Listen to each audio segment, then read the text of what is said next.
शिवलिंग का स्मरण आप करेंगे। बीच में जो एक मोटी सी लाइन होती है इसको अशोक सुंदरी कहते हैं। सब लोग दर्शन करें, जम के बोलो जरा, करें। अशोक सुंदरी की जगह जहां पूरी हो जाती है उसके बीच में शिवलिंग और उसके बीच में थोड़ी सी जगह खाली आती है। करें दर्शन, समझना जरा बहुत अच्छे से। जैसे ये अशोक सुंदरी की जगह है, हम निवेदन करेंगे आस्था चैनल वालों से भी और एलईडी वाले भी, जिन जिनको एलईडी पर आप दर्शन करा रहे हैं वो पूरी तरह से करा। गणेश जी का स्थान, षडानंद कार्तिकेय का स्थान, अशोक सुंदरी का स्थान बीच में। अशोक सुंदरी का जो स्थान पूरा हो जाता है वहां से लेकर शिवलिंग के बीच में खाली जगह आती है। करें दर्शन आप लोगों ने, खाली जगह आती है। उस खाली स्थान की जो महत्वता है, ये जो अशोक सुंदरी से लेकर बीच में जो जगह है, ये भगवान शंकर की जो धर्म पत्नी है माता पार्वती, उनकी जो योगनियां है 64 योगनी, उनकी जो शक्ति पीठें हैं, उनकी जो सिद्धता है, उनकी जो सिद्धियां हैं, ये अशोक सुंदरी से शंकर के शिवलिंग के बीच में जो खाली जगह होती है, इस स्थान पर 64 योगनियां, देवियां, अष्ट सिद्धियां, नवनिधियां सब इस स्थान पर रहती है।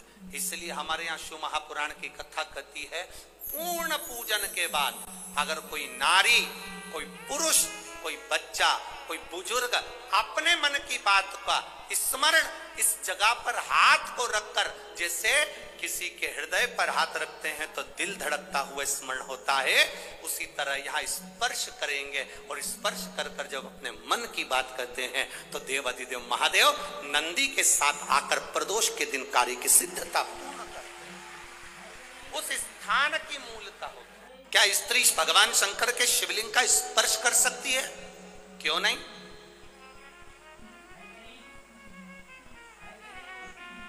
बस रजस्वला धर्म के समय पर स्पर्श ना करें, रजस्वला धर्म के समय पर भगवान को छुए ना, मंदिर देवालय शिवालय ना जाए।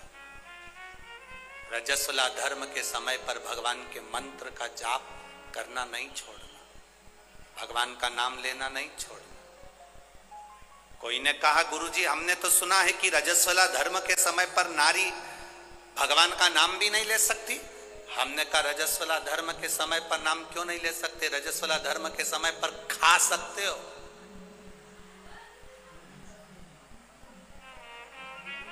मोबाइल चला सकते हो, सेल्फी ले सकते हो, तो फिर भगवान का नाम क्यों नहीं ले सकते? कौन सी पुराण में लिखा है कि रजस्वला धर्म के समय पर भगवान का भजन नहीं करना चाहिए या नाम नहीं लेना चाहिए?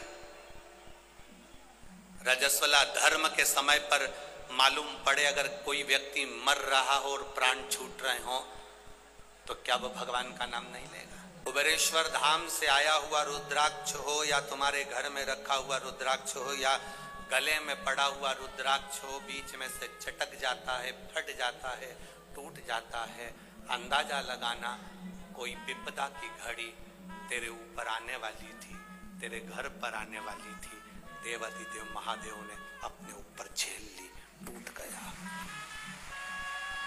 टूट गया।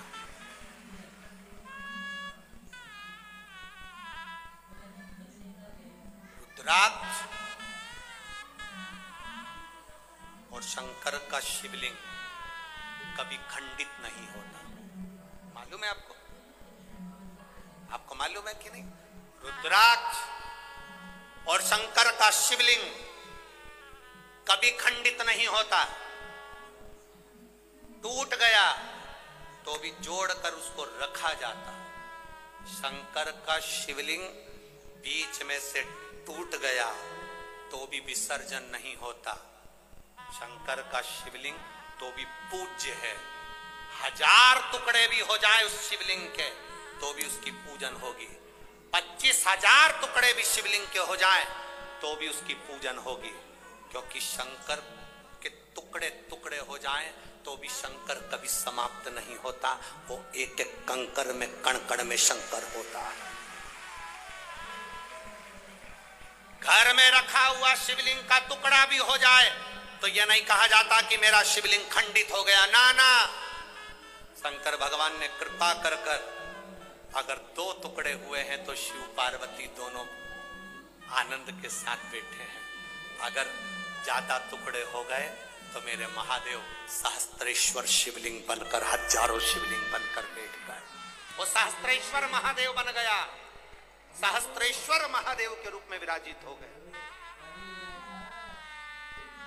दूसरी कोई मूर्ति हो, खंडित हो गई, टूट गई, तो वो खंडित कहलाती है।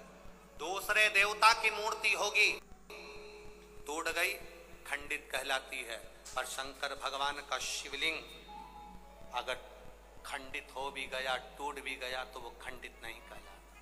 शंकर भगवान की एक बेलपत्र, शिव की एक बेलपत्र जो शंकर जी पे समर्पित हो गई, समर्पित होने के बाद उठाने में टूट गई, खंडित हो गई। शिव जी पे चढ़ी थी, पूरी थी, पर जब चढ़ने के बाद बहुत सारी उठाई गई तो टूट गई, खंडित हो गई, टूट गई, खंडित हो गई। वो खंडित नहीं कहलाती। शिव जी पे चढ़ने के बाद जो बेलपत्र का अगर एक पत्ता भी तुमको मिला तो वो पूरी बेलपत्र कहलाती है, वो अधूरी नहीं कहलाती।